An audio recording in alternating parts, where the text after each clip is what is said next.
Kinako ni National Bureau of Investigation ako NBI Director Attorney Melvin Matibag nga niya asawa nga si Laguna 1st District Representative Ann Matibag among isa sa mga kongresista nga nag-endorso sa articles of impeachment bato kay Vice President Sara Duterte. Ginpahay ginisang director sa cross-examination sa iya sang defense lawyer nga si Attorney Mark Binluan sa ikawalong adlaw sang trial sa Senate Impeachment Court.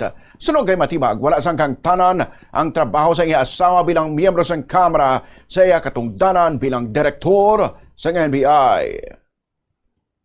Your Honor, respectfully, if I may say something, if the court Yes, will allow me, Director Matibag. in order to save time and the questioning of the defense counsel, I think he's going to the position if my wife endorses the article of impeachment so that we save time and it's on record. It's a matter of public notice.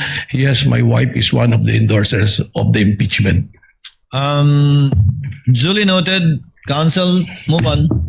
All right, thank you for that admission, Director Matibag. And despite that spousal relationship that you admitted, you decided to appear and testify today, correct? My decision to be a witness is by virtue of a subpoena issued by the Honorable Court and by invitation of the Committee on Justice, the prosecution. However, the job of my wife as a legislator is totally detached from me being the director of the National Bureau of Investigation. Diri na kagin-raise ni Binluan ang pamangkod nga wala man ginsabpina sa impeachment court si Matibag. Ginpahag ni Matibag nga naging testigo sa impeachment trial matapos imbitaron sa House Prosecution Panel. Dugang pa niya base sa pre-trial order na lakip man iyang ngalan sa listahan sa mga posibleng testigo sang depensa kaghanda masama nga maging witness para si defense kung ipatawag sa sang korte. Okay, my next question is, but the court did not issue a subpoena for you to appear today. Actually, Are you saying that you receive a subpoena despite this honorable court not issuing a subpoena for you? even if there's no subpoena in the pre-trial order, I was mentioned to be a witness and I was invited by the prosecution to be a witness.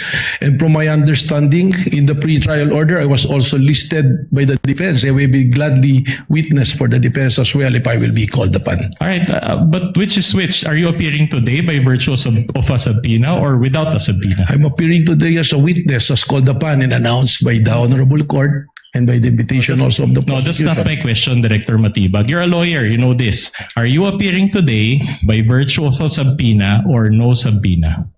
There's no written subpoena, but there is a verbal announcement from the Honorable Court that I will be a witness in today's hearing. Sanday Attorney Binluan nga abogado sang depensa kag si NBI Director Melvin Matibag.